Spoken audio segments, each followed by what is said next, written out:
Bonjour à tous, j'espère que vous allez bien. Si tu possèdes déjà un téléphone de la marque Oppo ou qu'à l'avenir tu désires en acheter un, attention, en visionnant cette vidéo, tu prends le risque que la suite t'intéresse.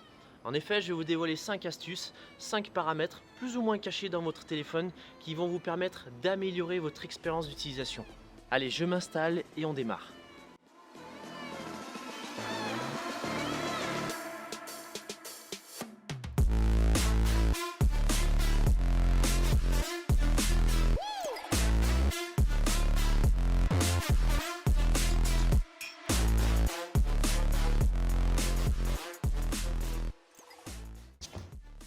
Allez, on démarre par la première astuce. Fil conducteur s'il te plaît. Comment faire une capture d'écran? Bon, il y a toujours le classique pour faire une capture d'écran avec les touches directement, avec la possibilité de la modifier.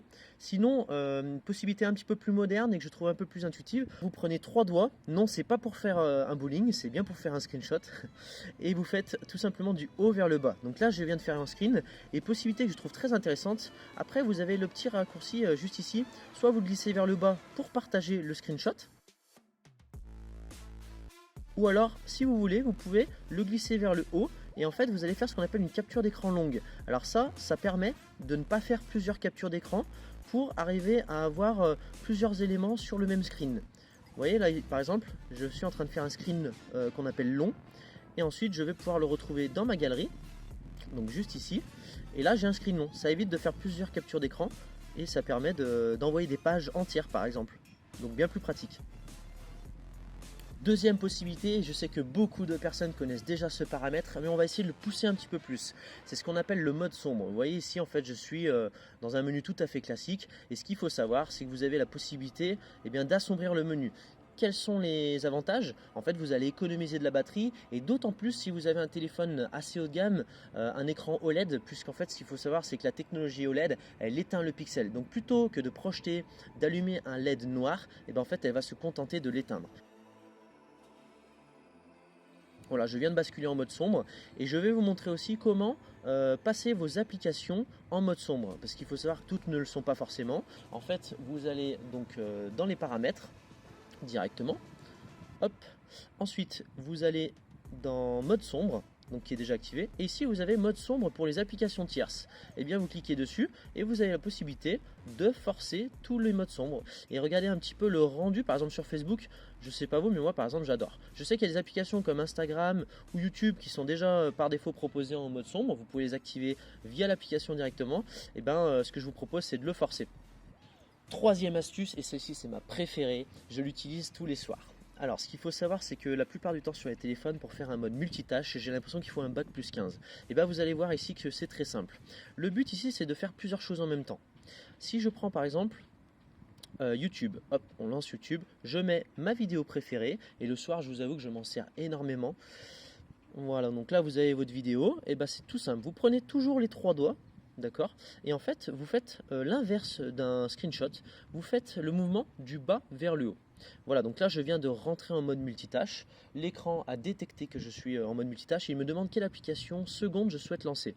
Je lance ma deuxième application. Voilà, donc là je suis rentré dans le mode multitâche. Avantage, faire 2 choses en même temps. Et vous voyez, par exemple pour YouTube, c'est très pratique. Pour quelle raison? Ici je monte un petit peu plus, comme ça je vois entièrement la vidéo et ça me permet de scroller sur d'autres applications tout simplement. Si je veux fermer une application, c'est très simple. Le petit liseré vert juste ici, c'est soit vous le descendez pour avoir YouTube en entier, ou soit vous le remontez pour avoir l'autre application. Possibilité aussi d'échanger la disposition. Astuce numéro 3, on l'appellera le clonage d'application. Alors le but est très simple, le but en fait il va être de copier une application. On va se servir de Facebook, même si moi dans la vie courante je m'en sers plus pour WhatsApp puisque j'ai 2 numéros. Alors ce qu'il faut savoir c'est qu'en temps normal vous ne pouvez pas télécharger 2 fois la même application. Et grâce à Oppo vous allez pouvoir le faire. Alors c'est très simple, on va prendre l'exemple de Facebook. Vous allez dans les paramètres, je descends tout en bas, clonage d'appli. Et là en fait je vais pouvoir, hop, cocher cloner l'application et on va cloner Facebook. Donc vous voyez, vous pouvez même la renommer. Par exemple, je vais l'appeler Facebook Loisirs. Hop, directement. Je retourne vers le menu et en fait, tout simplement, j'ai mon application tierce qui s'appelle Facebook Loisirs. Donc vous voyez, du coup, j'ai 2 applications Facebook. Donc ça, je trouve plutôt utile. Cinquième et dernière astuce avant d'arriver au bonus. Oui, je vous ai mis un bonus si vous aimez bien faire des photos, des vidéos pour optimiser en fait vos paramètres. Alors le but va être simple, on va ensemble activer le mode invité. En fait, on va pouvoir créer en quelque sorte un deuxième téléphone au sein de votre propre téléphone. Donc vous avez votre menu tout à fait classique et en fait en activant le mode invité, il y a ce qu'on appelle une permutation et après on va pouvoir avoir accès à votre second téléphone. Donc c'est comme si vous veniez d'avoir un nouveau téléphone. Et au moment où vous récupérez votre téléphone, tout simplement, vous revenez ici dans ce paramètre et on reprend son profil. Pour ma part, c'est JD. Je clique sur JD et je retrouve mon téléphone.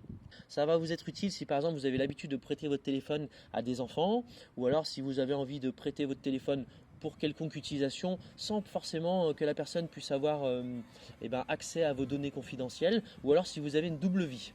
Petit bonus pour augmenter la qualité de vos photos ainsi que de vos vidéos. Allez, ici on va essayer de répondre à la question suivante. Est-ce que mon téléphone est déjà bien optimisé pour faire les meilleures photos et les meilleures vidéos possibles? Eh bien par défaut, pas forcément.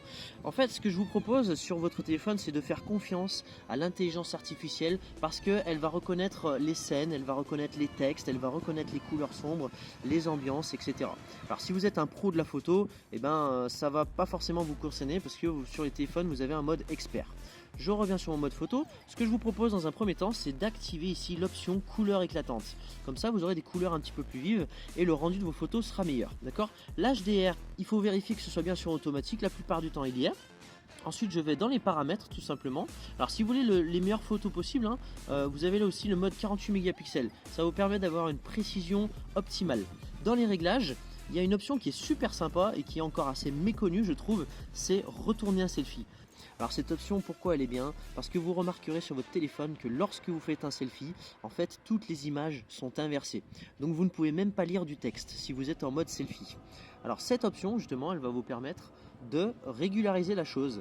Je coche cette option et maintenant quand vous allez prendre en fait un selfie, eh bien vous allez pouvoir lire les contenus et vous allez pouvoir avoir l'image authentique parce que le logiciel va retourner une seconde fois l'image. Dorénavant la vidéo, hop là, donc là par défaut l'image en général sur les téléphones elle est en 1080p, ce qui correspond à du Full HD et 30 images secondes. Si vous voulez des vidéos qui sont très fluides, il suffit d'aller dans les paramètres tout simplement. Vous allez dans résolution de la vidéo et le mieux à faire ici c'est de cocher 60 images secondes. Et l'avantage ici c'est que vous allez avoir la meilleure fluidité possible. Vous voyez ici j'ai une vidéo qui est très fluide, qui est très réactive. Et l'avantage c'est qu'avec les téléphones Oppo, en fait vous avez une stabilisation qui est excellente. Donc stabilisation plus la fluidité, en fait vous allez avoir l'impression de prendre des vidéos avec vos yeux. J'en ai terminé, j'espère que cette vidéo elle vous a plu. Bien évidemment, j'ai pas fait la liste exhaustive de toutes les astuces qu'on peut faire sur les téléphones Oppo, mais en tout cas, j'ai retenu les 5 astuces qui sont pour moi les plus évidentes. Donc j'espère que cela va vous servir dès à présent et je vous dis à la prochaine et merci pour votre écoute.